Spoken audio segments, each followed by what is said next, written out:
The objective of the SNP in every election we contest is to win. And this election is no different. The SNP intend to win the general election in Scotland.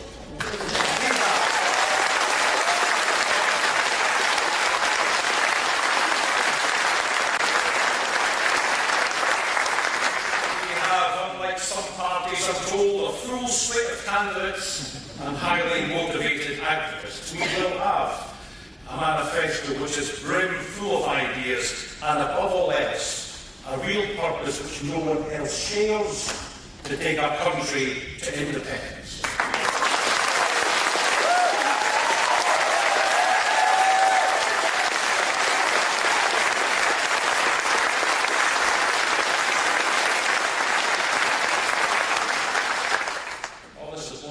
My ego feels shielded. I'm just stretching the speech out. What we do share with other modern political parties is that we research, test and refine our campaign messages. And the thing about any political message or slogan is it has to be true and it has to be believed. So when we say, when the SNP wins, Scotland wins. When we say we're stronger for Scotland, when we say we're Scotland's voice, these slogans work because they're true and they are believed. So when we say in this campaign the SNP is for Scotland, not only is it true, not only is it believed, it tells people one essential truth. Other parties may pay attention to Scotland now and again, not only in the run-up to elections. The SNP are for Scotland 100% of the time.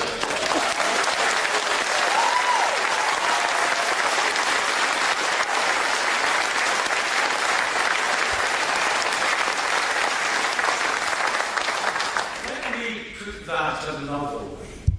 John Swinney doesn't need to hire a private jet for a tourist day trip to Scotland. He simply has to step outside his own front door.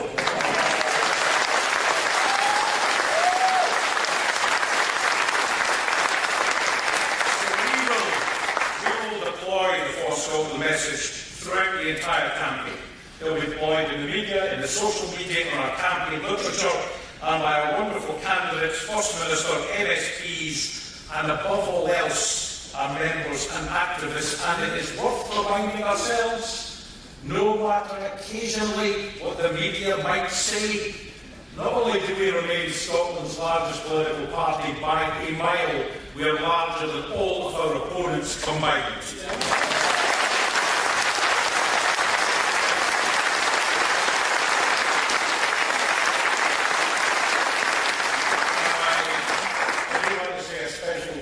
One of our activists, a certain John Swinney, in the few short weeks, and he's become our secret weapon, in the few short weeks since he became party leader and First Minister, he has seen his personal popularity and approval ratings go through the roof while our opponents are languishing.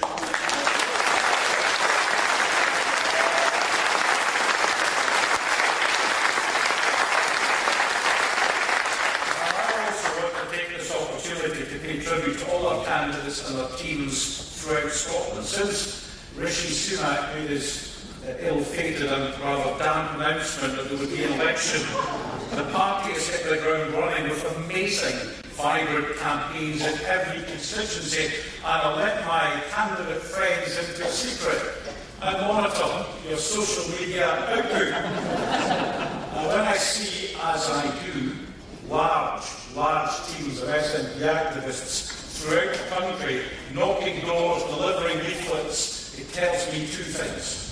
One, we've got what it takes to win the ground war, and we're already doing what we need to win the air war, so thank you.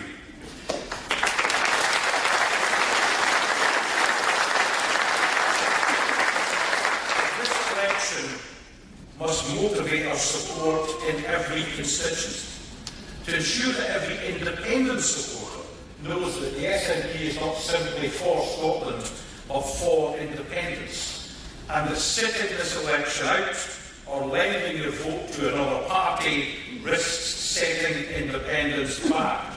That's important, and that's why the material available the support from our dedicated HQ team, visits from the First Minister, our brilliant social media operation, and events like this are all designed to motivate SNP and independent supporters to vote and to vote SNP. Let's be clear.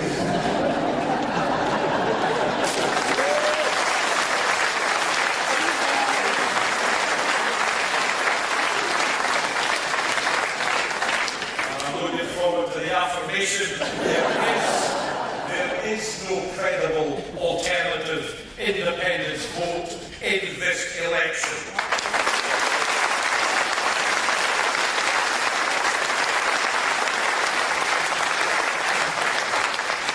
We're not just for Scotland, we're not just for independence, we're also for the EU, with our public NHS.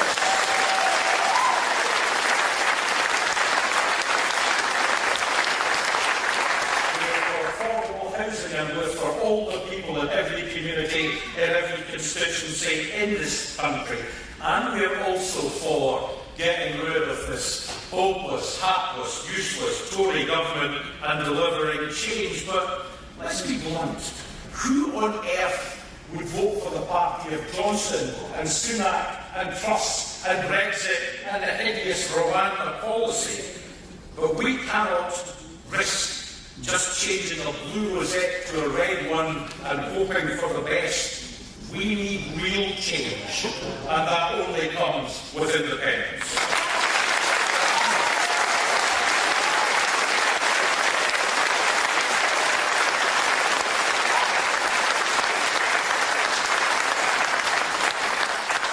So let's ask the people the question. Does anyone really think that continuity here will deliver real change when he will dispatch his frontbenchers onto the airwaves to talk about privatising the NHS or keeping praise on Margaret Thatcher? Does anyone think that Keir Starmer will deliver real change on austerity or Brexit, on providing meaningful support to tackle the cost of living crisis? The truth is, continuity here just won't cut it and won't deliver for Scotland. We've had enough Tory policy that we didn't vote for foisted on Scotland. Whether that's delivered in the future by a Tory Prime Minister or continuity here makes no difference. Scotland needs and deserves better.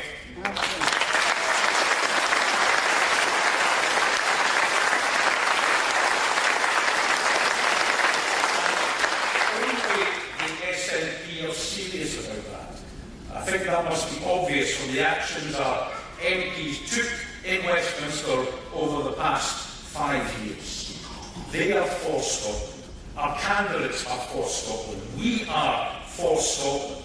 And I want to see that message on every leaflet, flyer, election address, billboard, advert, T-shirt, badge and poster between now and the 4th of July on election day. So keep on campaigning. It's a simple message.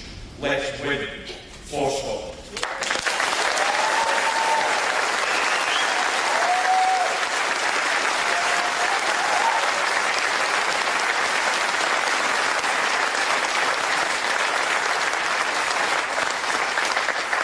Now, keep things pretty long. Can I please invite up to the stage activist Charlotte Armitage.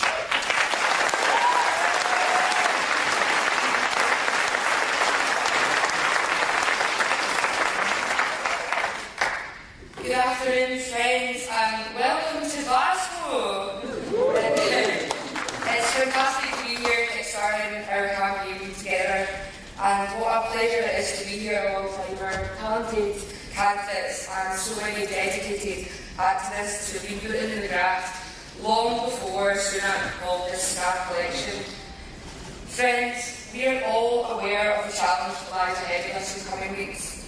We've all seen the polls, we've all seen the biased media exclusion of our party in debates, but we have one crucial thing in our arsenal that has seen us win so many elections before this one. We have something that should be never underestimated. We have you, each and every one of you here today, and all those across the country who couldn't be here, who turn up, who chat doors, post leaflets, stump envelopes, and are having conversations on our record with their loved ones. And we are in the fortunate position of being led by one of the most formidable politicians Scotland has ever seen. Friends, when John Swinney stood down from government last year, I tweeted that Scotland is a better place having had his leadership in office for so long. And the people of Scotland clearly agree, as he is the most popular political party leader in the country by a long shot.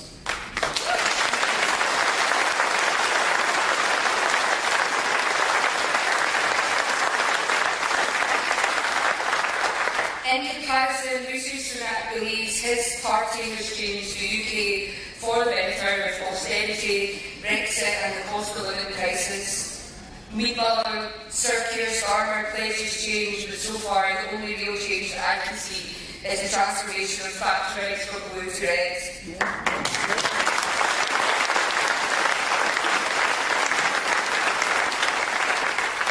So you see, we have an advantage here. 10 years ago to this year, the unionist machine refused to believe that we could secure as much support as we did in a referendum. And look how much it has changed since then. We proved them wrong then, and we will prove them wrong now. We will win this election, and we will gain our independence. And on that note, I am delighted to introduce to the stage some of our wonderful candidates: Katie Loudon, Stephen Evans, Andy Kazar, Jacqueline Cameron, Naz Anisia, Samita Fleur, Hannah Bardell, and John Nicholson. Thank you.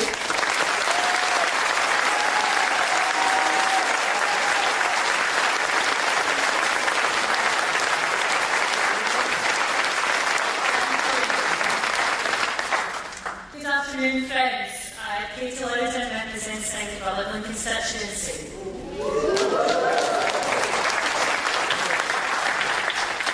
My son and his friends are at about the same stage and age I was in 1997.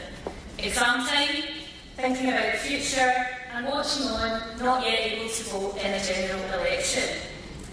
I'm going to start by grudgingly giving Starmer a tiny bit of credit here. Because a few weeks before that 97 election, Blair said that a new Labour government would not reintroduce tuition fees. They did, 2 months later. As for Starmer's Labour, well, at least his U-turns and abandoned policies are clear for us all to see before a vote has even been cast.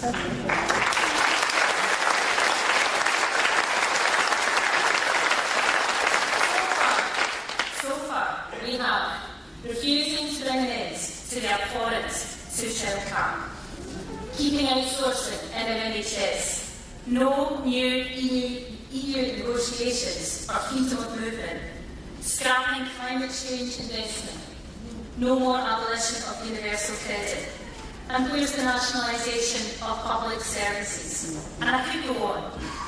All ideas scrunched up into a ball and filed in Sir Keir's round filing cabinet. Some change, eh? These are not the actions of a party of principle. We had a fresh start with the new Scottish Labour MP last year, of course. Did you notice it?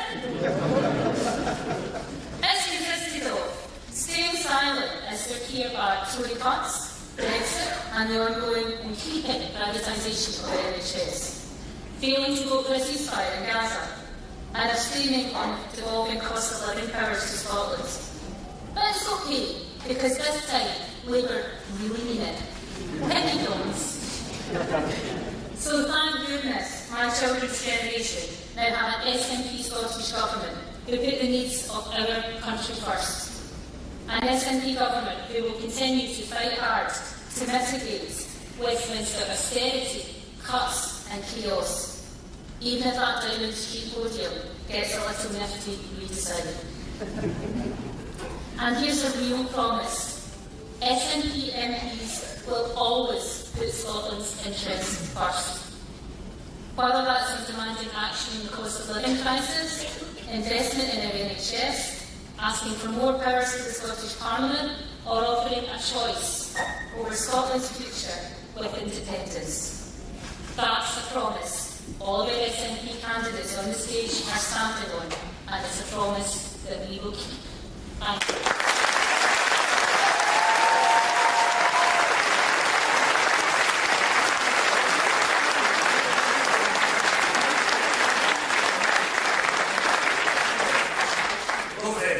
My name is Stephen Geffins. I'm the SNP candidate in Arbroath and Brothy Ferry.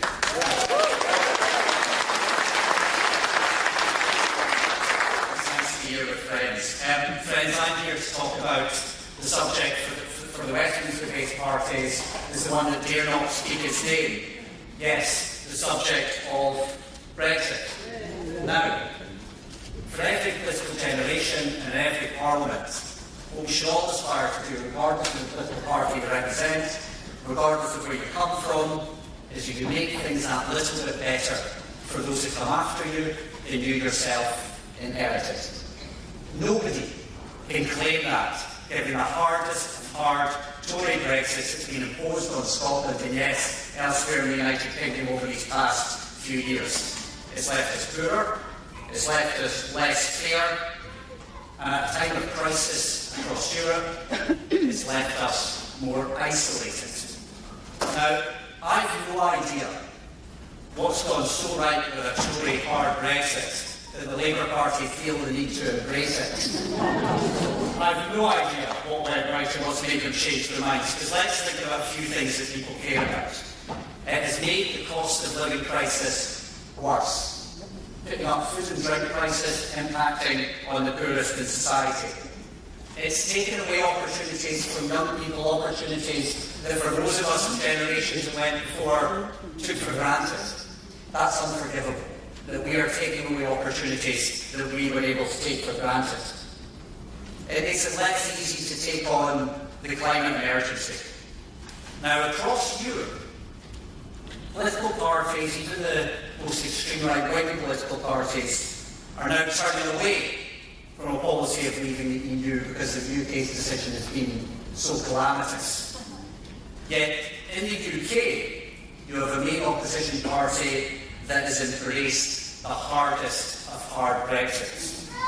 Now, on this stage here, you're seeing future MPs who will provide the main opposition to that, to rejoining the European Union as an independent country and as soon as possible. Thank you.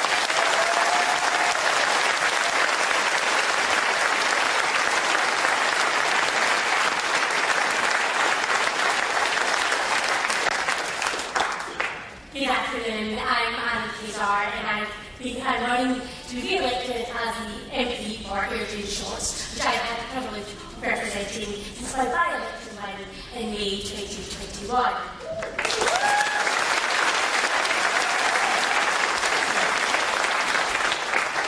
I was elected at the age of 28, and whilst I can no longer technically qualify as a young person, at 31, I've got grey hair and a really sore back, I often think about what kind of country do we want our young people to live in? A Scotland that is fairer, greener and more prosperous, or a country ruled by Westminster, where the Prime Minister is the richest man in the House of Commons and the gap between the rich and poor continues to widen? A Scotland that is a global citizen standing shoulder to shoulder with the oppressed, or a country ruled by Westminster that continues to sell arms to countries who break international humanitarian law.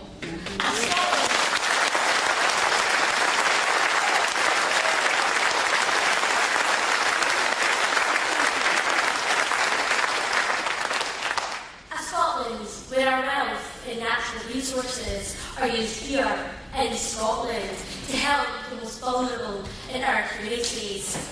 On a country ruled by Westminster, where austerity is at the heart of government, regardless of whether it's the Tories or Labour. A Scotland where decisions are made in Scotland, for Scotland, by the people of Scotland, or a country ruled by Westminster, hundreds of miles away. For 14 years, an entire generation of young people have been struck by Westminster austerity. And don't forget, the 2008 banking crisis was under the last Labour Prime Minister, and Labour Prime Minister before that dragged us into the legal war. This has meant that for many young Scots, the doors of opportunity have been slammed shut. In Scotland, with the Scottish National Party, we can choose to take a different path. One that rejects austerity, delivers positive outcomes, and most importantly, offers young people hope. On Thursday, the 4th of July, let's get out there and elect as many SNP MPs as possible, not just for us, but for our future generations. We owe it to them, and we owe it to the future of Scotland.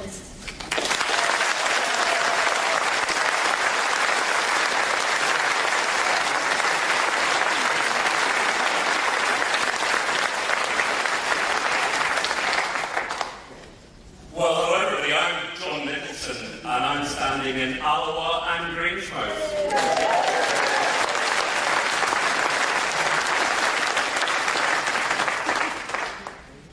There's an election on, you may have noticed. And there's one thing that everybody agrees on, and that is that everybody wants to get rid of the Tories.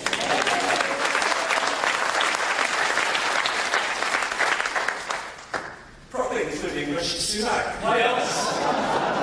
Why else be on election 25 points behind? He can't wait to get off to his house in California and leave the whole sorry mess behind him.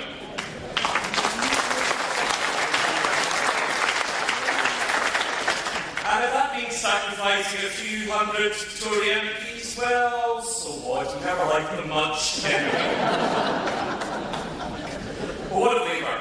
Well, let's be clear. Sir Keir Starmer is going to become Prime Minister next month, but will we notice the difference? Limited close to the Tories in every regard, Sir Keir has dumped every promise he made to become leader. Sir Keir, like Rishi Sunak, now passionately supports Brexit, despite the mess. He's against student tuition fees, he's against free prescriptions, he no longer believes in returning the utilities to public ownership. He thinks privatisation is a good thing in the NHS, not all of it, he says, just parts, of course. He refuses to reverse the rate clause. He's against Scotland's right to self-determination. And, like Rishi Sunak, he was disgracefully against an immediate ceasefire in Gaza, even as the slaughter of Palestinians intensified.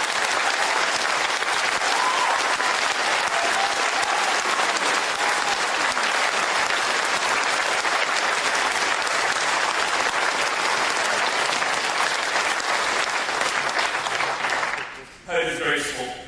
He's against the cap of rich bankers' bonuses these days too. Only yesterday, Sir Keir told us that his #1 priority was wealth creation. Really? I have thought a Labour leader's #1 priority should be poverty reduction.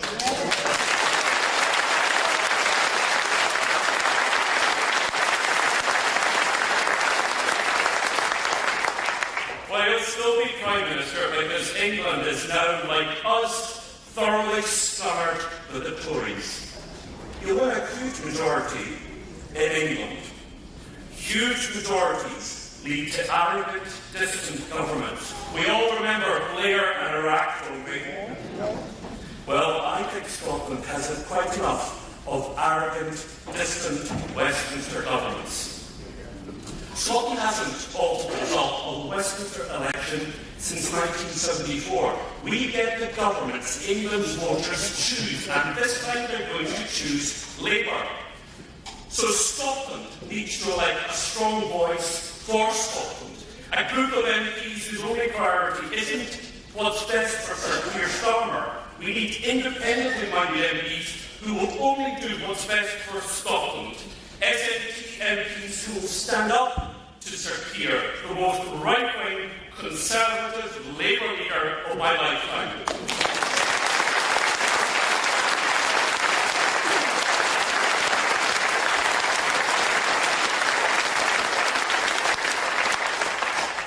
For England's voters, it's a terrible choice. Rishi or Sir Keir.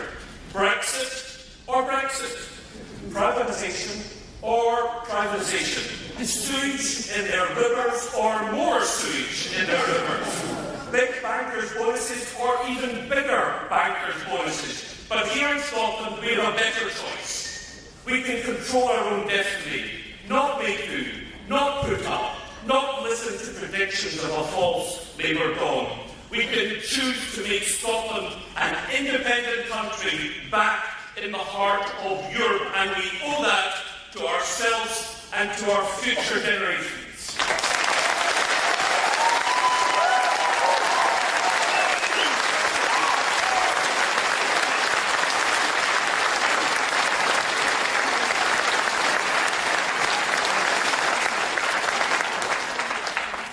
Good afternoon, everyone. My name is Jacqueline Cameron, and I'm the SNP candidate for Paisley and Renfrewshire South.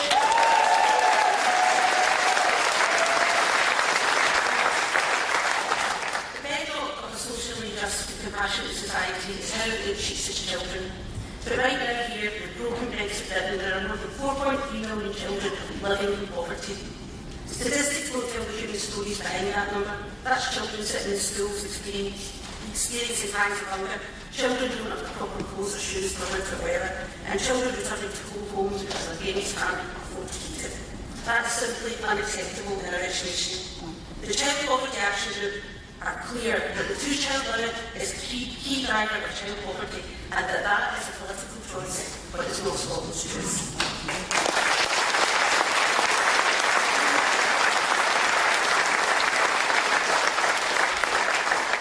Here in Scotland, we fortunately a different path, and I was never prouder of our First Minister John Slaney when he made that commitment not to reduce poverty, not to tackle poverty, but to eradicate poverty.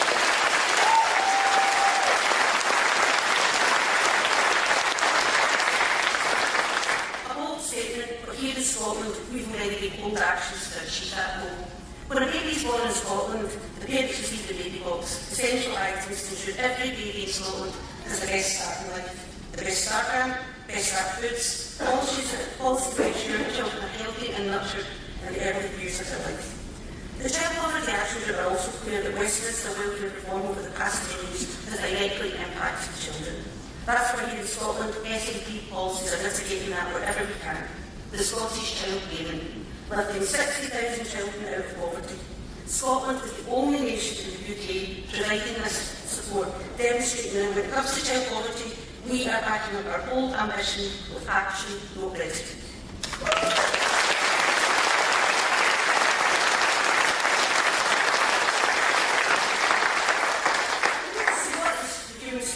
Those numbers and those SNP policies. It means parents getting support with early learning and childcare, children getting breakfast at their breakfast clubs, a free school meal, wearing a uniform just like their peers, using their free bus passes to meet their friends, and in short, give the same chances that every child should have.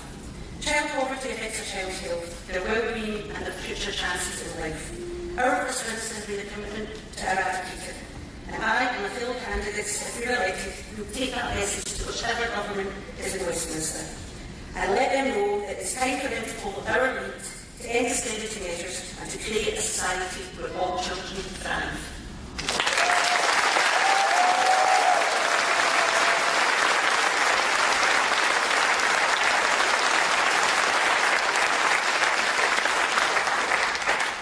Good afternoon, my name is Naz, and I'm the SNP candidate for Dunfermline and Dollar.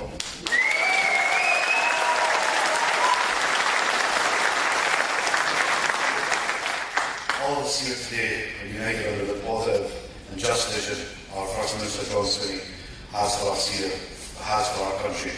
Serious times call for serious leadership, and that's at every level. We must all need to win. We have to be united by that determination to make this country reach its potential as a happier, fairer and wealthier country, an independent country.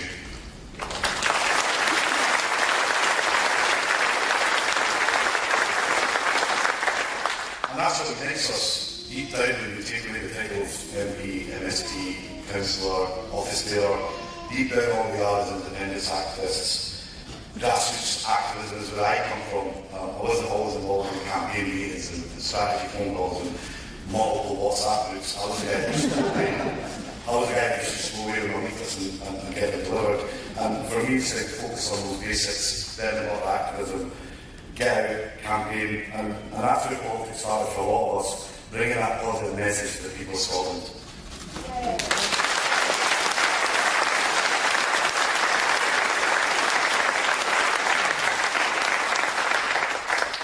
Listen, the other party has got a lot. They've got a lot of money for their secret donors. They've got the media behind them, trashing us and spinning the narrative. And in Scotland, they've even got each other, the coalition. We know the rule. It's anything but the SNP. It's anything but independence. The lines are blurred, and even our stories that they hold hands and play happy families and skip through the corridors of Hollywood. The one thing that they don't have is what we have. We're driven by hope, we're driven by belief, and a common cause for independent Scotland.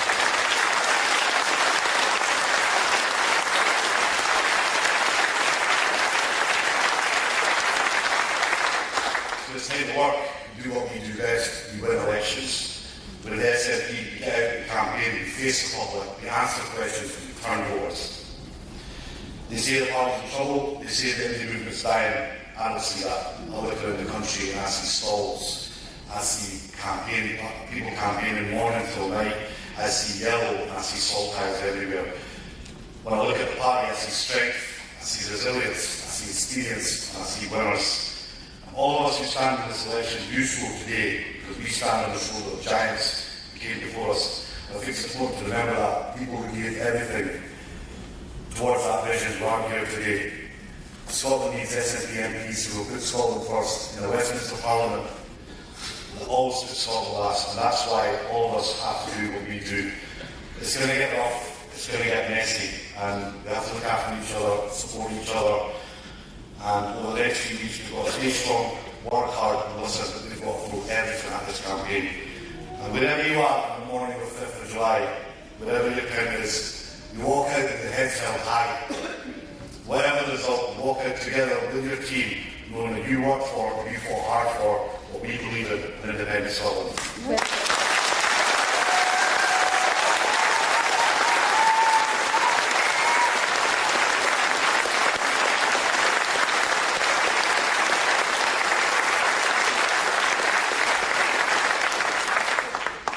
Friends, the real-term cuts to Scottish Government's budget by Westminster is having severe consequences across all local authorities.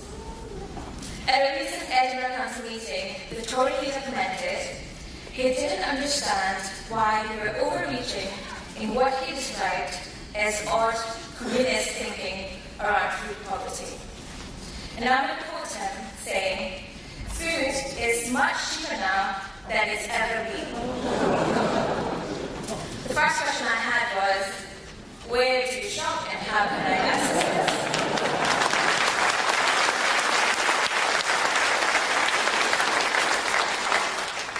But B, how far removed from reality are you? People are genuinely struggling to feed their families. It's an insult to all working people to deny their reality and their struggles. Our mission to eradicate child poverty is the right one. The domino effect of not doing something will have greater consequences in the future that we just can't comprehend. Now is the time to accelerate our efforts. We have a clear fight in our hands for Scotland, for the next generation. Friends, my name is Lisa Kumar, and I am honoured to be a Westminster candidate for Edinburgh South. Thank you.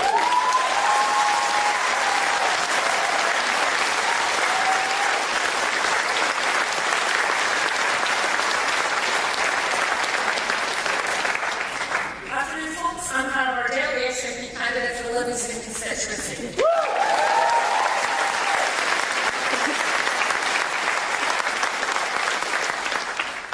Now, having just entered into a union of my own this week,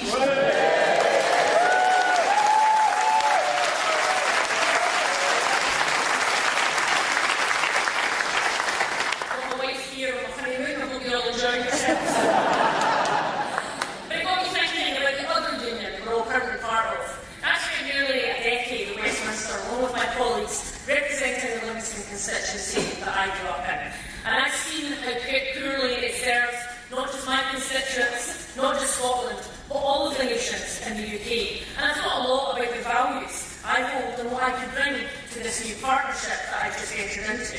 Because when you're entering into the union of marriage and taking your vows of equality, respect, and above all, the ability to stand on your own and make decisions for yourself, you realise how vital they are to the success of any partnership. And I think if you ask most folk in England, or indeed the other nations of the UK, should Scotland be allowed to make decisions for themselves and be an independent nation, I think most of them would agree. Because the reality is the strong and deep ties of friendship between the nations of the UK are not going to change. We in Scotland who support independence don't want separation, we want self-determination.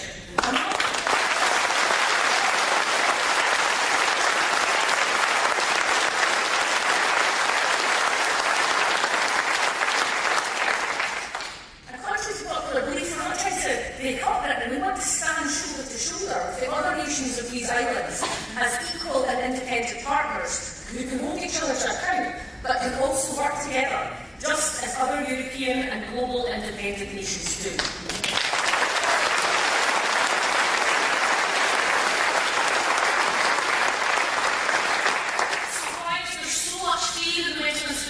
About Scottish independence, and why do they continue to reject Scotland's democratic and legitimate right to decide what future we want? The truth is, Westminster will serve itself. A Westminster that gave us contaminated blood scandal, the Post Office rising scandal, the privilege scandal, and is complicit in dropping bombs on innocent Palestinians.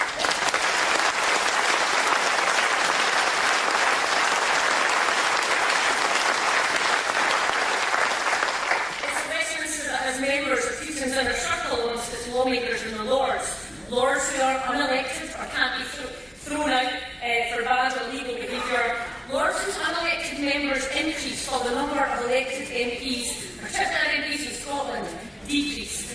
A Westminster system that aids and abets corruption, a system that people in the UK are so wary of and weary with that some parties can't even field candidates. And good people who want to stay and serve their constituencies are leaving because it's a place so devoid of honesty and integrity and it no longer feels safe.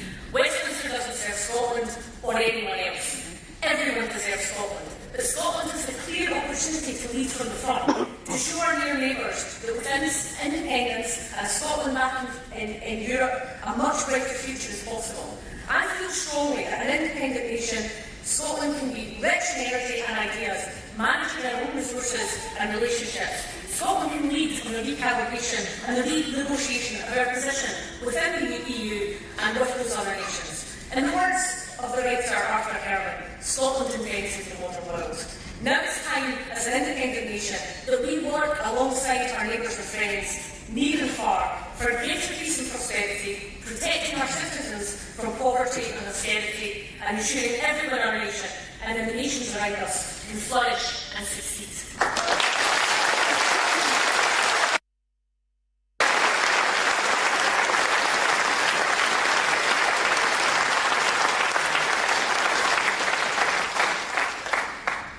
Friends, my name is Ellie Kapinger. I'm an activist based here in Glasgow.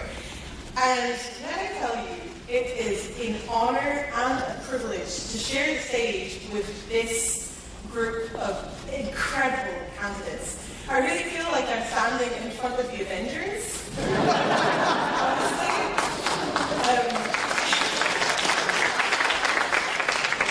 If anyone is going to bring the progressive, independent country that we all know we deserve, it's this lot right here. So,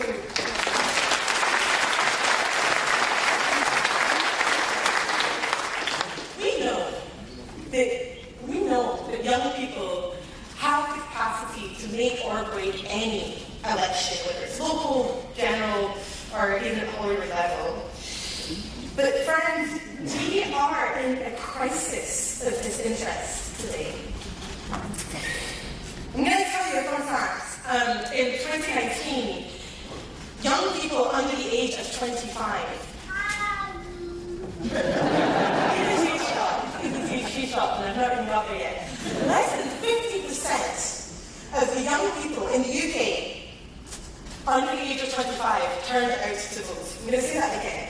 Less than half of the young people in the UK under the age of 25 turned out to vote. That's a massive, untapped potential that we have the capacity to connect with. Now, I want to give a couple of shout-outs here. So I am a proud member of the Young Scots for Independence. We just launched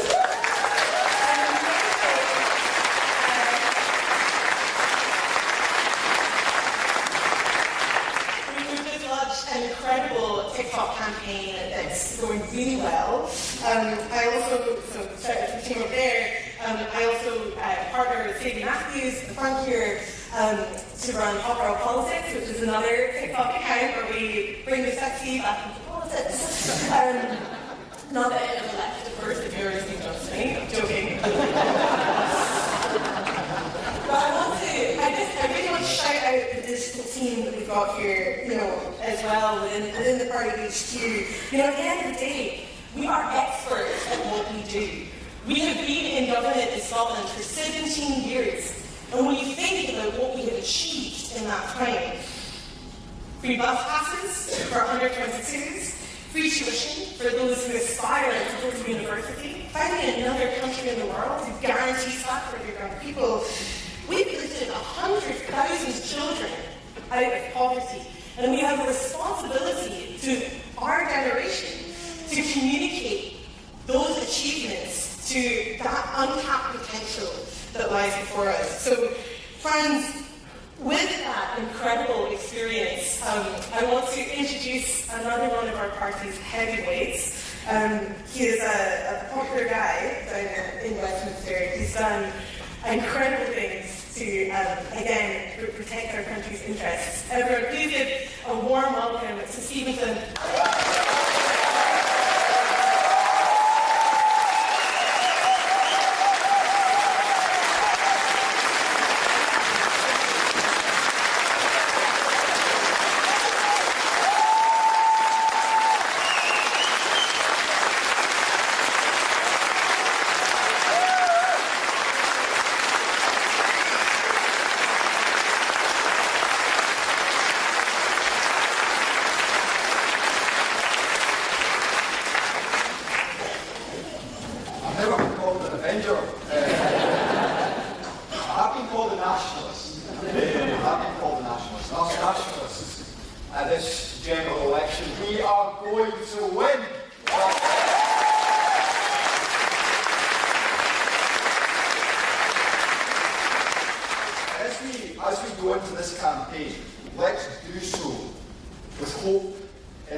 Because it's the SNP that provided the baby box. 2.5 days a week of free childcare. 100,000 children out of poverty. Free university tuition. Free bus passes for our young people. A nationalised rail service. No peak fares. A nationalised local service.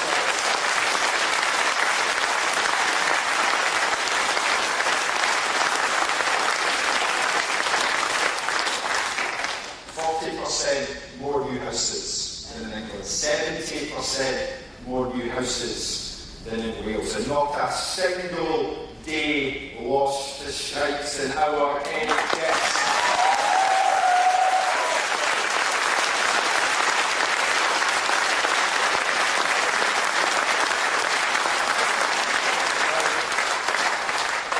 But friends, we have much to be proud of. All of that and so much more. But that is both the past and the present. And this general election is very much about the future. And for so many people on these isles, the overwhelming majority of people in England, they have no choice at all. As Peter Cunha, one of the founders of Deary, you might have heard of him. Rishi Sunak knows all about their songs. He listens to them, belting into his ears. How was it just the other week? He said in the last 48 hours that this isn't an election. This is simply a changing of the guards. That's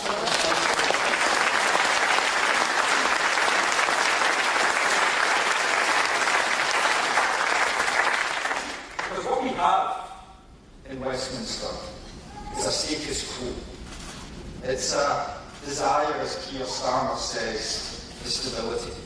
Well, I'll tell you what that stability means. It means £18 billion worth of cuts to our public services. It means no access to the European single market of over 500 million people. It means no freedom of movement. It means walking back and watering down our net zero potential. It means privatisation of our NHS.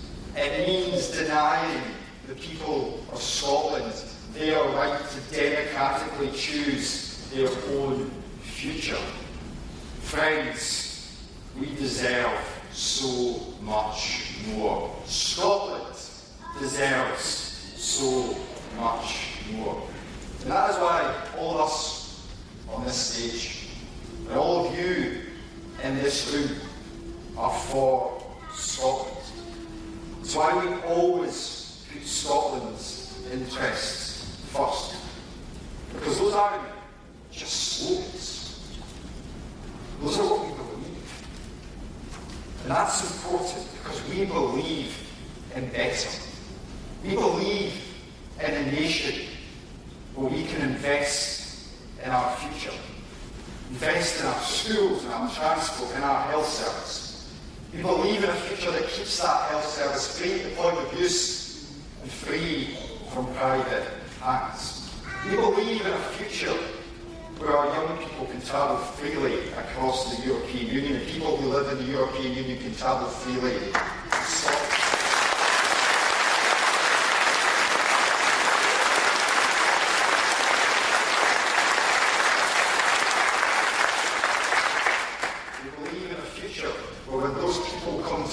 In Scotland, they are as welcome now as they will be in the future, because they are the drivers, they're the glue that holds together our public services. They're the people that will drive the economic growth that our plethora of fantastic businesses want to deliver. Friends, you only get that future. You only get people arguing the case for that future if you vote SNP at the general election on 4th.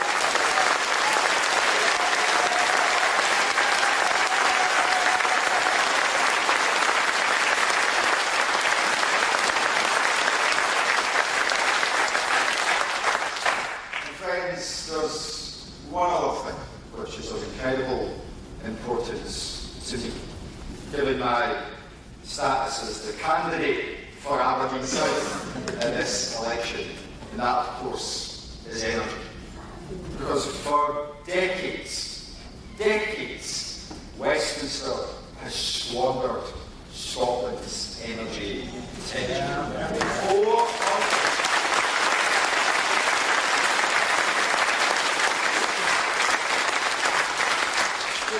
450 billion pounds has walked its way from Scotland's northeast to the UK Treasury, and what do we get in return?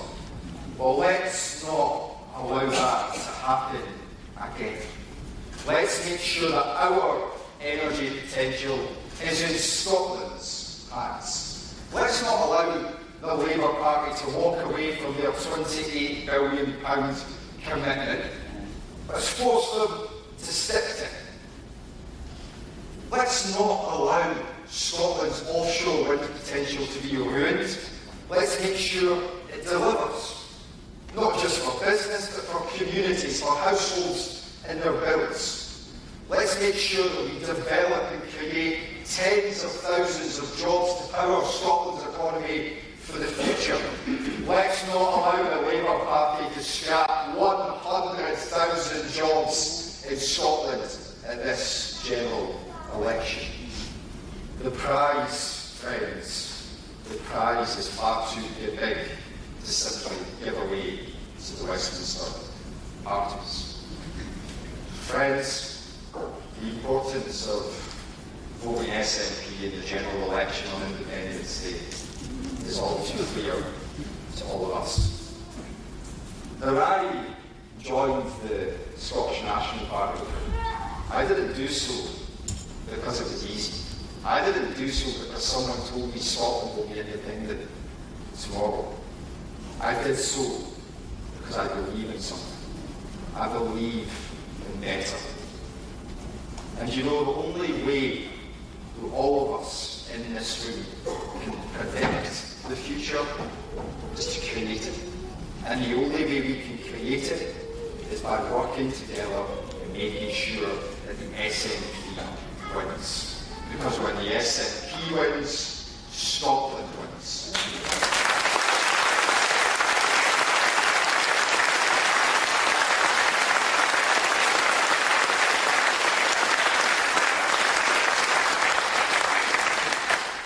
Friends, over the weeks to come, let's chat every door.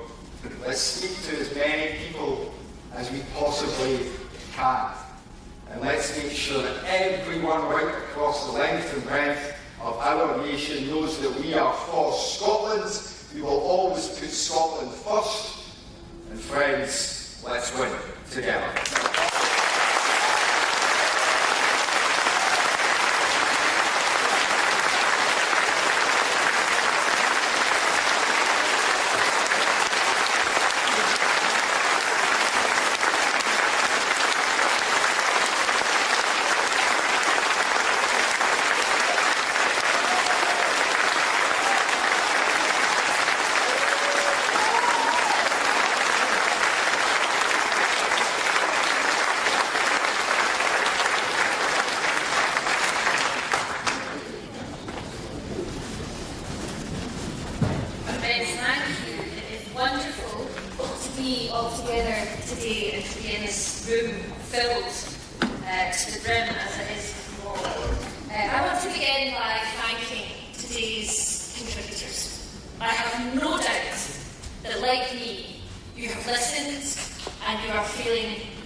Geared up for the work that we have ahead of us now between today and the 4th of July at 10 p.m. I know that all of you and the scores of us who are not here today will do exactly as Stephen said. Work door to door, street to street, earning and re-earning the support of the people of Scotland is what we've always done, and it's what we will do now. Now, it was just 4 weeks ago that I first had the privilege of introducing our next speaker as he launched his leadership bid at the social enterprise in Edinburgh. And as I did that, I reflected on what I considered to be the overriding sense of duty that I knew that he carried as he considered taking on this central role. And in doing that, I reflected on the words of the man himself. Earlier that week, he had been asked by the media if he was considering going forward for the leadership of our party. And he replied in a usual calm, quiet manner that he was giving very serious consideration to what was best for his family, for our party, and for our country. And that, for me, it was instructive. Speaking to his values, his thoughtfulness, and to that overriding sense of duty, which I know he carries. Now, 4 weeks later, he is leading from the front, working to take both our party record, of which we are so proud, together with our hopeful message of the future, and doing that into every community in this country that we love. And as I said 4 weeks ago, to many of us, as a friend, a mentor, a colleague, a boss, to us all, and to the Scottish National Party, he is among the most steadfast, loyal and unstinting advocates of the furtherance of Scotland's interests and the Scotland's cause to which we dedicate ourselves. Friends, please show your appreciation for the leader of the Scottish National Party, the First Minister of Scotland, John Smith.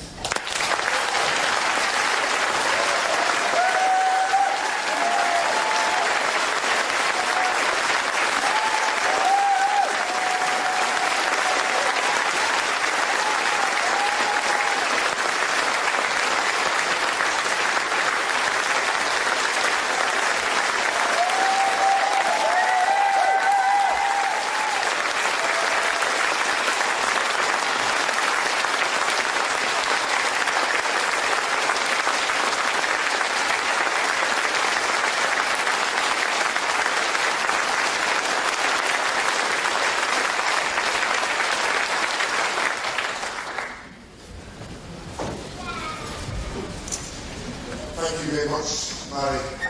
Friends, I think it's fair to say that neither you nor I really expected 4 weeks ago that I would be standing here as leader of the Scottish National Party and the First Minister of Scotland. But I hope it is for you, as it is for me, the loveliest of surprises.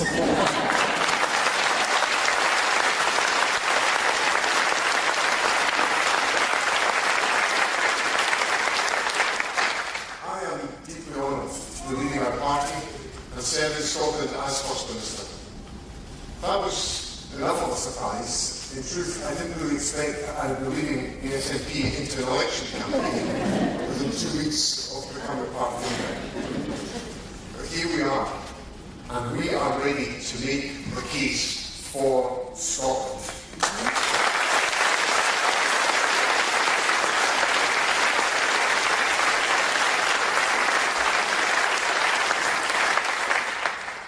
Day, of course, is on the 4th of July, also known, of course, as Independence Day by our American friends. It's a really good day for Scotland to follow suit.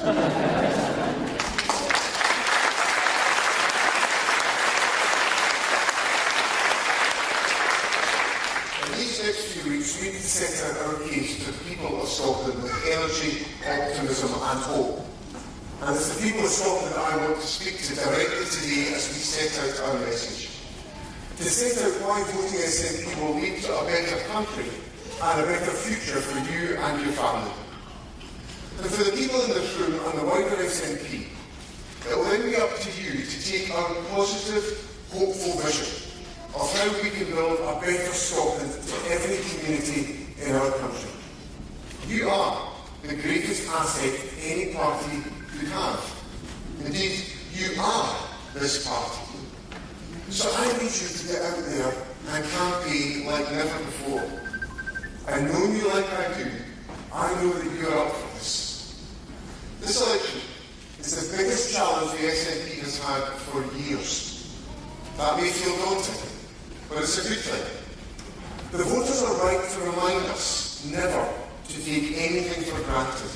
Right to make us work even harder for them. And right to make us constantly earn and re-earn their trust. So here today, as our first major party gathering since I became leader of this party, let me make this commitment to the people of Scotland. I am here to serve you all. I am here to work hard to win your trust and your confidence. I am here to give everything I have to secure the best future for our country.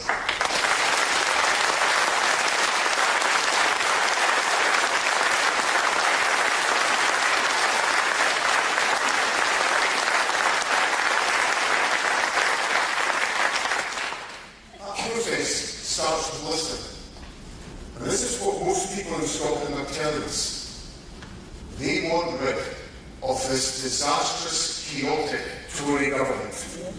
They want a party. They want a party that's laser focused on their concerns. A party that's going to help them and their families live happier, healthier lives. In other words, they want a party that puts their interests first. They want a party that puts Scotland's interests first. For the SNP, as the party of independence, there is a clear task they have set for us to demonstrate why achieving independence is relevant and indeed vital to their core concerns.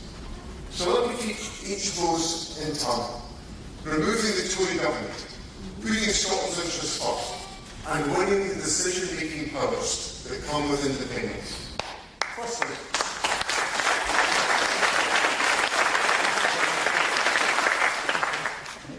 getting rid of the Tories. Never has a party demonstrated why they should be removed from office more than Rishi Sunak's Tory party.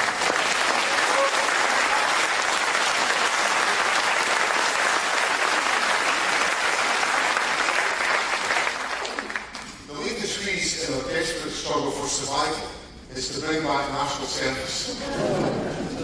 The national service the SNP is going to perform for Scotland is to remove this Tory government from office.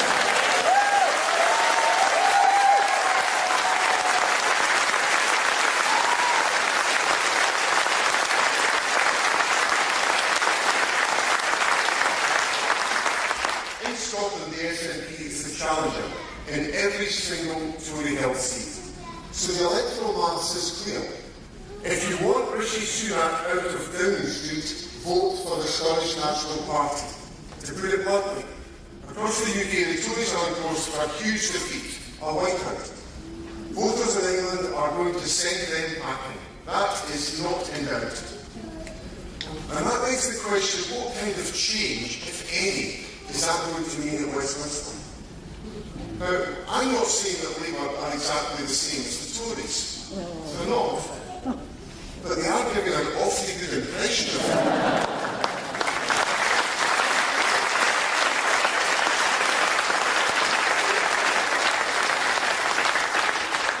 The only substantive change Labour seem to be offering is to change their own principles. Let me give you one really telling and worrying example. Their health spokesman, Wes Streeting, the man who in a few weeks' time will be the UK Government's Health Secretary, last week set out his plans for the NHS. He criticised the Tories on the issue of the NHS and the private sector. Fair enough, you might say. Bad news. He was not criticising the Tories for using the private sector too much. He was criticising the Tories for not using the private sector enough. He went on to say he wanted to go further than Tony Blair's New Labour. And he wrote, I want the NHS to form partnerships with the private sector that goes beyond just hospitals. That sounds an awful lot like creeping privatisation of the NHS to me. Let me be absolutely crystal clear. The SNP rejects privatisation of the NHS, whether that is Tory privatisation or Labour privatisation.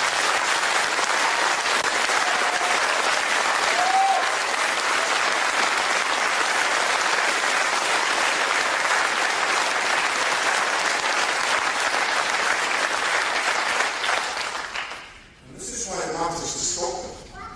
In another interview, the very same spokesman also said this: all roads lead back to Westminster, because even though this is devolved, decisions taken in Westminster have an impact on the NHS across the whole country. If there is creeping privatisation of the NHS, or if Labour do not increase investment in the NHS in England, our precious National Health Service faces a very bleak future. That's why I'm asking people in Scotland to unite on July the 4th and vote SNP to protect Scotland's National Health Service.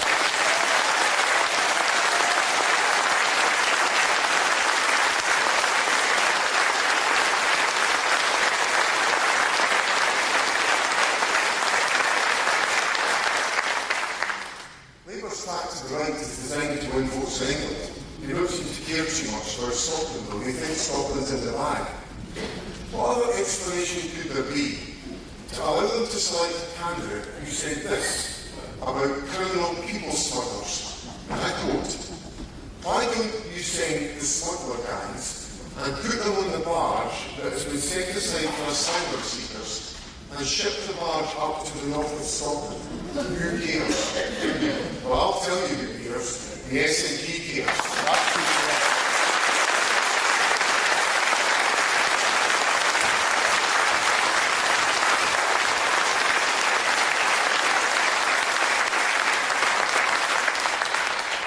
Labour certainly into office with MPs who don't care about Scotland. People in this country know, and they know this for absolute certainty. SNP MPs will always put the interests of the people of Scotland first.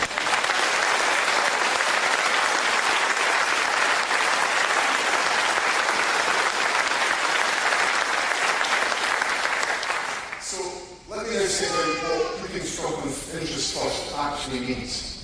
In the few weeks I've been First Minister, I've made it pretty plain we must be focused on people's top concerns. I'm proud of what we have done in government. We're helping with the cost of living through free prescriptions, the abolition of university tuition fees, and free bus travel for under 22s.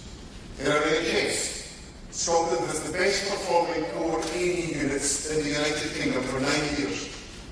On the economy, under the SNP, Scotland has had faster economic growth per head than the UK. On housing, under the SNP, Scotland has 40% more affordable homes per head than in England, and over 70% more than in Wales. We've introduced the Scottish Child Payment. In our primary schools, there are record levels of literacy and numeracy. We've massively increased renewable energy, and we're already almost halfway to net zero. Your SNP government has transformed lives in Scotland, and we have a record to be proud of.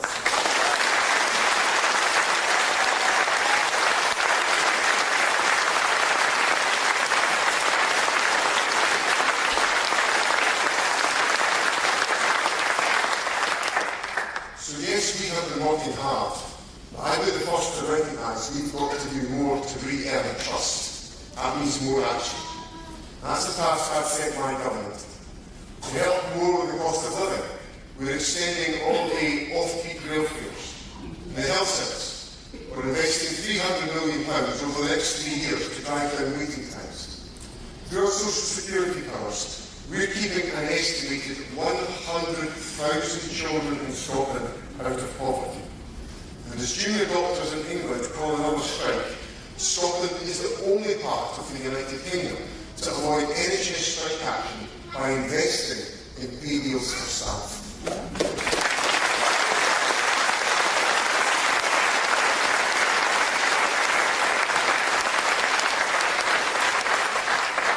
So this election, I'm asking you to vote for the SNP because we are focused on your top priorities, like the cost of living and the National Health Service. I ask you to vote SNP because we will always put Scotland's interests first.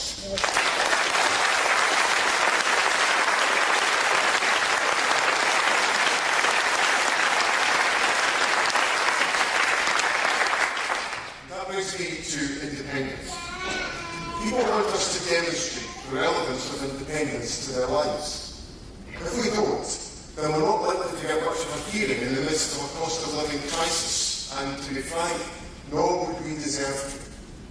So when we talk about independence, we need to demonstrate again and again and again that we're talking about people's core concerns, like raising living standards and protecting the National Health Service. That laser-like focus on the daily concerns of people is our guiding star. Now, there are some people telling me to forget about independence at this election. You know what? After looking at Sir Keir Starmer's serial U-turns in the pursuit of power, I think people are crying out for political leadership that sticks to its principles.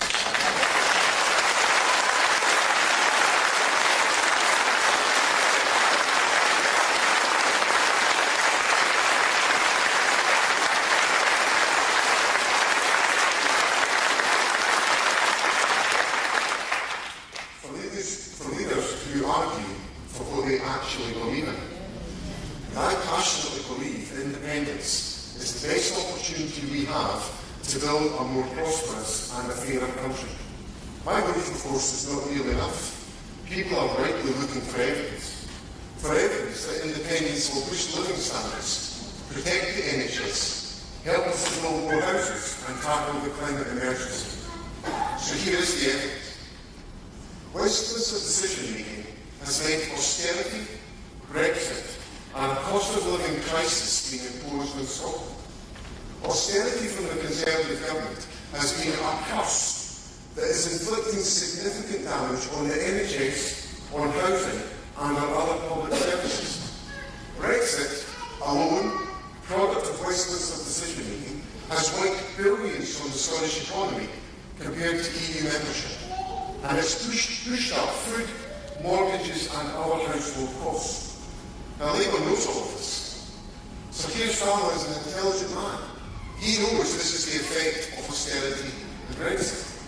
But he's still willing to impose all that damage on Scotland, whatever the cost, so that he can win power. I'm sorry, but that's quite simply unforgivable.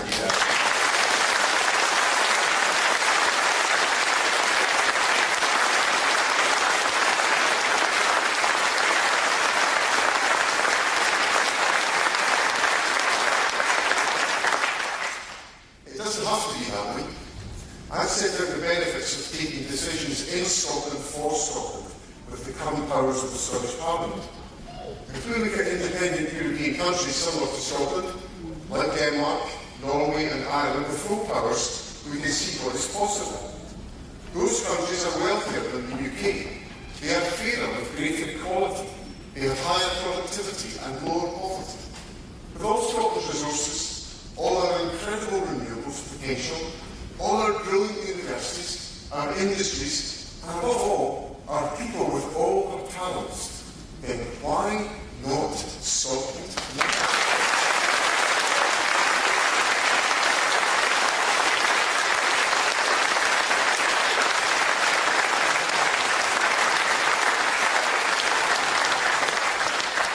I can no more turn my back on that evidence than I can on my core political beliefs. No one is suggesting that we can match that performance overnight. But given the UK is moving so badly in the wrong direction, I would be failing in my duty to guide and nurture our country if I did not set out what I believe is a better future for Scotland. So this election, my priority is to protect Scotland. Let's ensure the decade of destructive decisions at Westminster is never again visited upon the Scottish people. I ask people to vote SNP so that decisions can be made in Scotland for Scotland. Let me finish by setting out what my leadership is all about.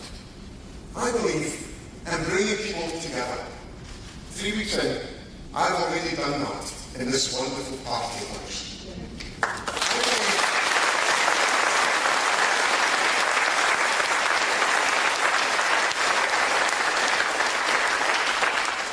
I believe in a politics of persuasion, but if that is not possible, a politics of respectful disagreement. I believe in our wonderful, diverse, inspiring country, that everyone should have a chance to get on in life, that we will achieve more for the common good if we draw together the talent that lives in all of our communities. In this election, it is those principles that will guide my approach. So I'm asking people to vote SNP to remove the Tories from government. I'm asking people to vote SNP to put Scotland's interests first. I'm asking you to work with me in a strong, unified team to encourage people to vote for a future made in Scotland for Scotland. Thank you very much.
to, as at these events where we set out our stall, I'll be open to questions from the media, so we're going to take some questions from media organisations that are here, so we'll just take them one by one.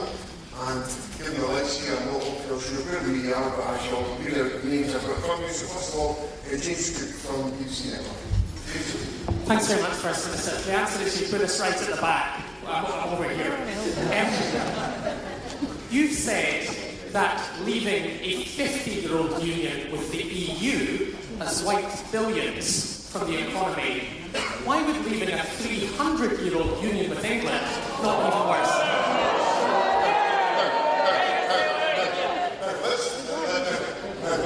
Before we go any further, I just said I believe in open debate and respectful decision.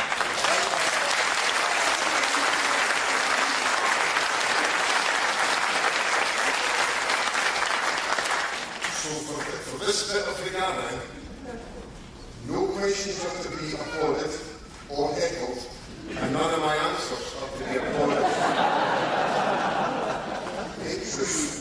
Fair rules for everybody. James, would you start again, please? And you'll be heard in silence,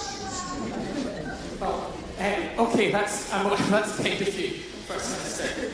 It struck me as quite a reasonable question, if I'm honest with you. There seems an obvious logic, and I'm interested to hear your answer, so let me just repeat it.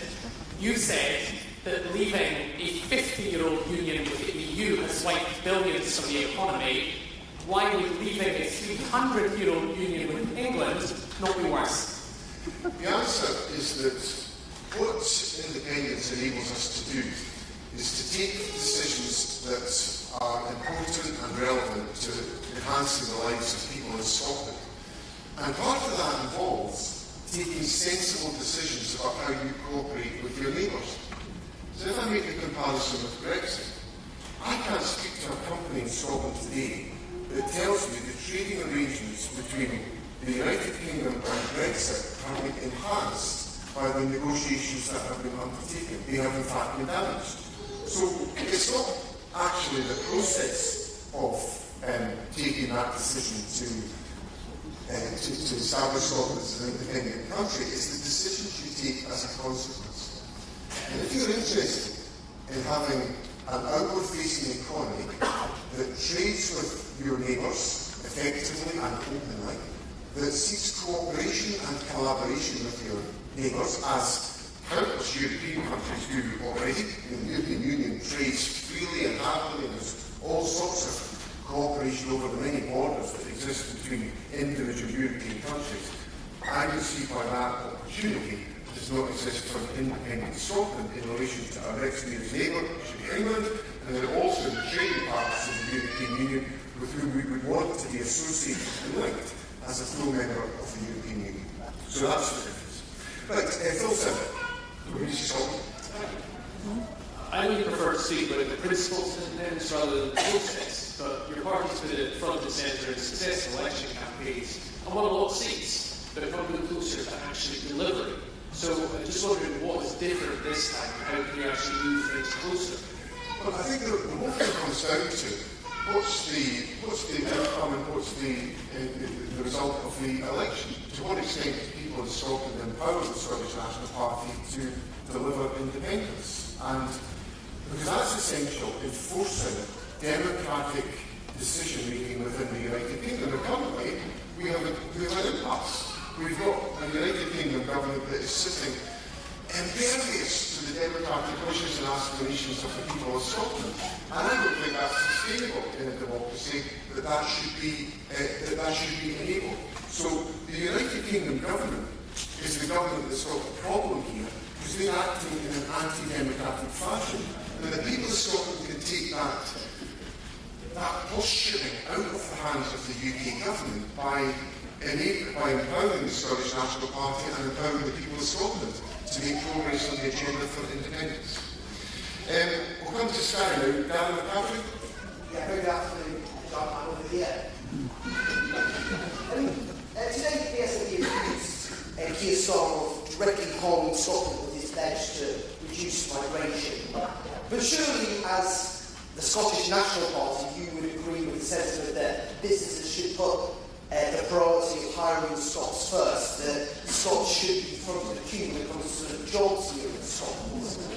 And second of all, you've been quite honest and frank actually about some of the difficulties the SNP would face during this election.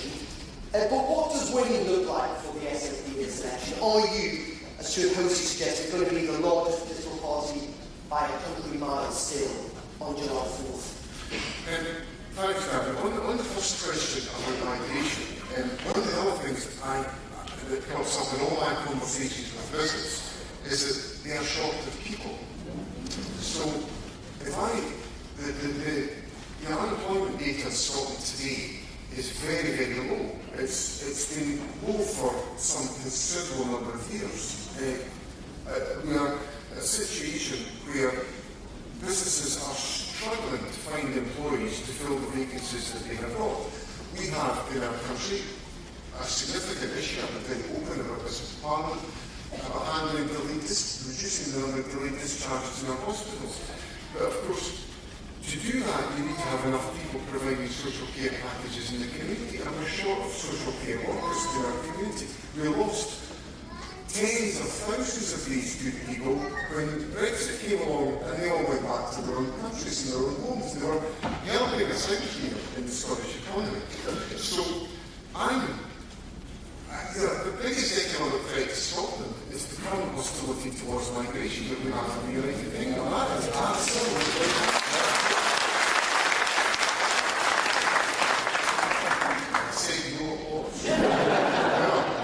However much you like it.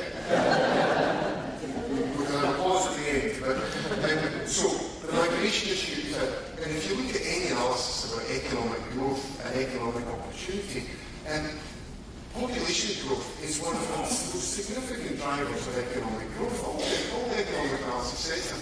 So we're literally turning off economic opportunity as a consequence of the stance in migration. And in relation to your second part of your question, Dan, about what's the outcome like for the SNP? Well, I want the SNP to be the largest party in Scotland after this election, and I want to make sure as many of these fine people behind me are elected to do exactly that. Right, Alex Thompson from Channel 4. Alex. Good afternoon, First Minister. Why are Labour doing so well in Scotland? There's clearly, I think there's two things that are probably kicking about just now. There has been, the SNP has faced its difficulties. That's why I'm here, and we're getting out of those difficulties, and we're on the front foot. After a fabulous couple of weeks around the country with very, very energetic campaign teams out and about around the country. I visited 6 of them yesterday, all of them in the north east of Scotland, all of them very, very dynamic in taking forward our message. And the second thing that's happened is that I think people have not really been engaged in the hard choices of this election. And in the hard choices of this election, I was raising one of these on Friday. We've had prolonged austerity from the Conservative government, and that needs to come to an end. I made it clear on Friday, I believe that's got to come to an end. But as I look at the Labour Party has committed not to increase income tax, not to increase corporation tax, not to increase national insurance, not to increase VAT. They've committed to tight borrowing limits, and they've committed to tight fiscal spending envelopes. And the IFS, the Institute for Fiscal Studies, tells us that for all that to happen, £18 billion worth of public spending has to happen. Now, I intend to make sure everybody in Scotland knows that will be the consequence of a Labour government between now and the 4th of July, because we can't cope with any more austerity. So my answer, Alex, on my second part of my answer to your question, is that people don't quite know what the Labour Party is actually promising. I'm going to make sure they do by the 4th of July. Right, now remember, Alan Krasinski from Global. Alan? Yeah, hi. Stuart Hosey said there is no credible alternative independence vote. What would your message be to supporters of Alexander's party and say that's not true? I think it's pretty obvious, and history tells us this, that Scotland only does well when the SNP does well. And I would just say to people, if you're interested in Scottish independence, don't be distracted. Vote for the SNP, because we're the party of independence and we'll deliver it. Right, Paul Hutchins for the Daily Record. Paul? First Minister, two things. What's your reaction to the Sunday Times story this morning on £450 million of funds in order to give back to the EU? And secondly, the former SNP Chief Executive Peter Murrow was charged recently in connection with embezzlement of party funds. How can party members and SNP donors have faith and confidence that the money they give to the SNP, their hard-earned money, is spent properly? First thing, Paul, on the Sunday Times story, clearly the EU funding programmes have not reached their conclusion, and they'll reach their conclusion over probably the next 12 to 18 months. My expectation would be that almost all of that funding that you're talking about will be spent and essentially delivered as a consequence of the EU programme. So the Sunday Times story this morning takes a snapshot of a programme that has not reached its completion yet, and my expectation would be when it reaches its completion, almost all of that expenditure will be spent. On the second point about party funding, all I would say to party members and to donors is that I give them my personal assurance that every penny raised for the Scottish National Party will be spent effectively and appropriately on the Scottish National Party election campaign and on winning independence. From the FT Swimming Care. Thank you, First Minister. Can you please clarify the SNP's position regarding North Sea oil and gas? Do you think that there should be new, fresh exploration, or is that actually inconsistent with your long-term net zero goals? Thank you. Well, I think what we've got to do is we've got to take an approach that ensures that we work with the oil and gas sector on our journey towards net zero, that we consider at all times the implications of any fossil fuel activity on our long-term activities in relation to net zero. But what I recognise is that the North Sea oil and gas sector has got to be fiscally sustainable for two reasons. One, to support itself in the current context, but also to be able to deliver the transition to net zero, where we need the oil and gas sector to be part of that process of transition. So the Scottish National Party wants to work closely with the oil and gas sector to ensure that we take an approach on oil and gas activity that is compatible with our journey to net zero, but we do it in a fashion that delivers fiscal sustainability for the sector. Let me move to the Ghanaian. Thank you. When Keir Starmer was visiting Greenwich last Friday, he talked about the damaging conflicts that there have been ongoing between the UK and the Scottish Government, and he pledged to improve that relationship should he become Prime Minister. Do you commit to working with him on that and that toxicity that we're seeing, even if, as he suggests, it ends up denting to corporate independence?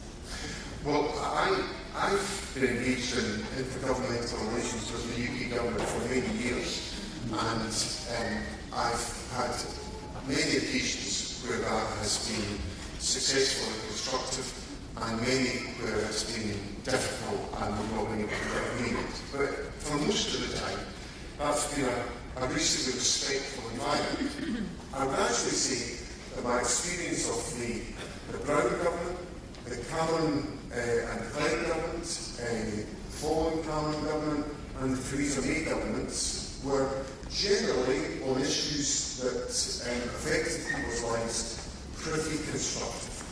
I have to say, so I was part of those discussions, and I thought generally a pretty constructive environment. After the arrival of Boris Johnson, intergovernmental relationships I would essentially describe as disrespectful. We didn't change, they did. So if Sir Keir Starmer is saying, should he become Prime Minister, that he's keen to have a serious, mature, respectful engagement with the Scottish Government, absolutely no issues with me, because I think people know me well enough to know I'm a serious player when it comes to these negotiations. I did, after all, manage to negotiate a fiscal framework which was enormously beneficial for Scotland. So I'm interested in serious negotiation. But I also know what disrespectful relationships look like, and they've existed since Boris Johnson walked into 10 Downing Street. Lewis Mackenzie from the Sun. Thank you, First Minister. Hamza Yusuf has spoken about launching into talks on independence as SNP was to win the most seats and so on. You've spoken about your sort of aim to win the most seats and so on. Would you, if the SNP wins the most seats and so on, will you take that as a direct mandate to begin negotiations on independence, or would you request the powers to hold a referendum in that case?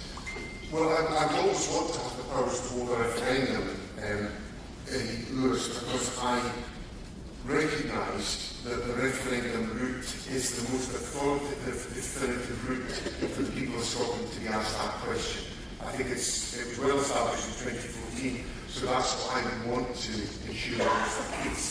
So that would be the purpose of my discussions with the United Kingdom, to make sure people had that democratic choice. And as I said in my answer, one of my earlier answers, the unwillingness of the UK government to engage in that question is a significant obstacle to what we're trying to do. But I would want to engage in those discussions. I want to engage in those discussions early, and I want to make sure that we had the opportunity to have that referendum so that people can make a choice on the important question of independence. And I think it's a fundamentally democratic argument. Can I now take David Ball from Scotland? David? Thanks very much. Going back to the oil and gas question, can you just explain a little bit why you're sort of rethinking that position? Is it to do with vote winning in the North East? And can you guarantee that the Scottish Government's energy strategy, which is already delayed, will be produced and voters will get to see it before the election? Well, on the last point, David, as you see from the letter that I published on Tuesday from the Permanent Secretary to the Scottish Government, there are a whole range of different government publications which I'm committed to publish before the summer recess, which I'm not going to be able to publish because of the restricted pre-election guidance that comes into place, which obliges us to ensure that we don't take any actions as a government that influence the outcome of the election. Documents such as the energy strategy will not be able to be published because they essentially deal with reserved issues. So on that question, we will not be able to publish that document in that timescale. On the wider question of oil and gas, I'm interested in doing two things. I'm interested in achieving net zero, but I'm also interested in doing that in a way that does not cause economic damage to the economy of Scotland, and particularly to the North East of Scotland. So that has to be a managed transition to ensure that we undertake that transition as effectively as we possibly can, minimising any economic damage as a consequence of a transition that's sought to be made. Can I come to James Walker from National? Thank you, First Minister. I'd like to go back to Keir Starmer's legislative comment about net migration to the UK. What do you think about his rhetoric, the control our borders, British jobs for British people rhetoric? I think it's playing to a particular audience, and it's not one that exists in Scotland. I mean, that's what I think about it. And I don't think it's discussion, I don't think it's language that helps us, because as I've marked out in my earlier answer, all of the issues of population growth are central to how we perform as an economy. And I want the Scottish economy to thrive. I want there to be more economic opportunity. And I want to make it possible to address the difficulties and the challenges that business face. But when a business sits in front of me and says, we can't recruit enough staff, I'm kind of limited in what I can say to them, because we're at almost full employment, we're very low unemployment, and we don't have other people who can contribute. But migration helps you, that's how economies grow. So I don't think the language helps us, either in terms of our view of the world, or also in terms of the economic opportunity. Can I now come to Jess North from the Daily Mail? Jess? Hi, First Minister. I just to reference a poll that came out this morning. 59% of Scots think the independence argument has not moved on since 2014. So you've got your candidates for independence front and centre. I'm wondering what more they can say that's already been said to convince the general public. And also, your opponents are calling this a desperate relaunch. Now, correct me if I'm wrong, but is this the second or the third campaign launch that your party's had this year? Well, let me just talk about the first point. I think what I've tried to do so far in this election campaign is to illustrate, and this is the direct answer to your question, Jess, about the arguments for independence. What I've been trying to do over the last couple of weeks is to relate independence to the everyday lives of people in Scotland. So let's look at the three decisions I've highlighted today, or three factors: austerity, Brexit, and the cost of living. Austerity, cuts to public spending, challenges in having enough money for our health service to adequately meet the needs of the population. Brexit, every company finding it difficult to do trade with Europe as a consequence of what's happened. Cost of living, every household suffering because of hyperinflation presided over by a government in the United Kingdom that got it all wrong. Higher interest rates because of Liz Truss's gamble with the markets and all the rest of it. ABC, austerity, Brexit, cost of living, all of that has been inflicted on Scotland by a Westminster government, and it doesn't have to be like that. Because we could take our own decisions to prioritise the choices and investments necessary for Scotland, as we have done, about eradicating child poverty with child payment, or early learning and childcare, where we've doubled the provisions since we came to office, or where we've significantly invested in new infrastructure in our country. The first trains came out of Leaving this morning on a new railway line built under the SNP government. I was up in the north east yesterday, the Aberdeen Western Peripheral route, and we drove on that yesterday, and promised by every government of every colour for 40 years, but delivered by the SNP in the north east of Scotland, transforming the economy. So we can deliver, we can take the right decisions here in Scotland, but if the powers lie in Westminster, we're liable to get more of the standard of decision making, if I can call it that, of austerity, Brexit, and the cost of living. And we don't want that to take long. Now, on your point, Jason, about this gathering, well, this gathering was actually planned before the election was called. It was going to take place next Sunday. And what it was originally scheduled to be was the first opportunity for this wonderful party to see its new, fresh-faced young leader. And more importantly, to ask him questions, which we're going to come on to do in a little bit of time. Because I promised I would make sure that the effective internal democracy in this party, and that's what's just about to happen, or the first stage of it is about to happen. So folk can muck around with whatever terminology you want, what events are what and all the rest of it. This is a gathering of good, solid folk who want to work together to achieve successfully the SNP and Scottish independence. It's lovely to see you all. Right.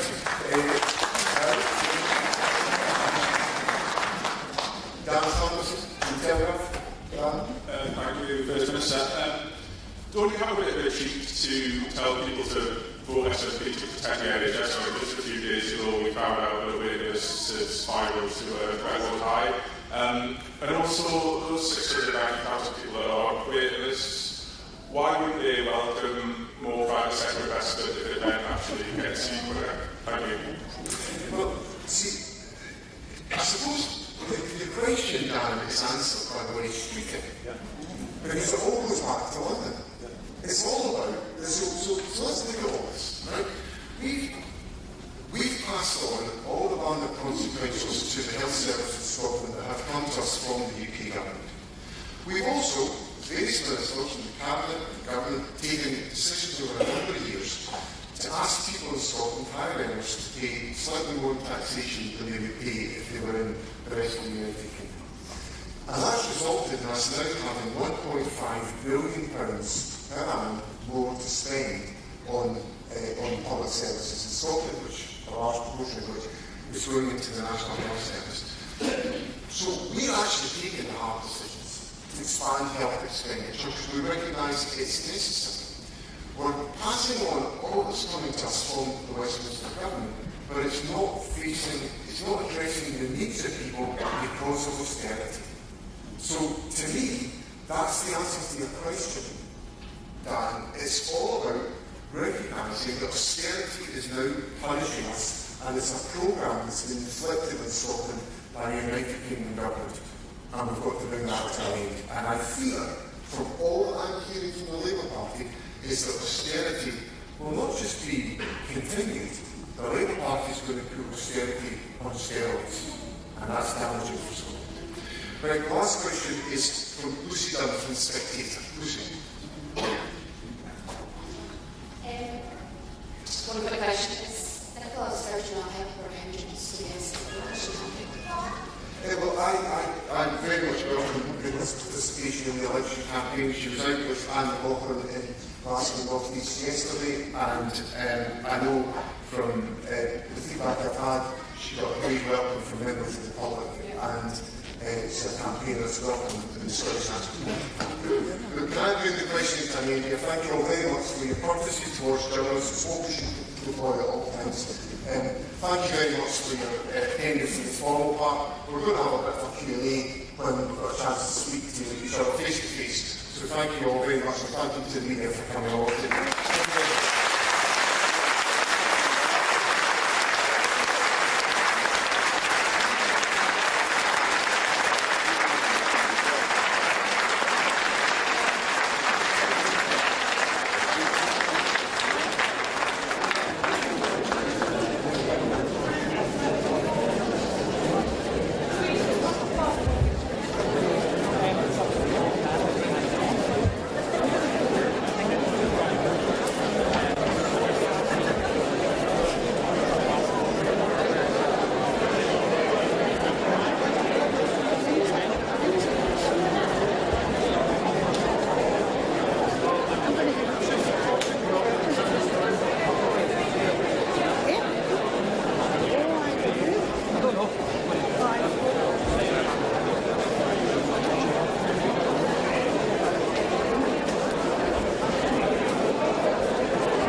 First Minister.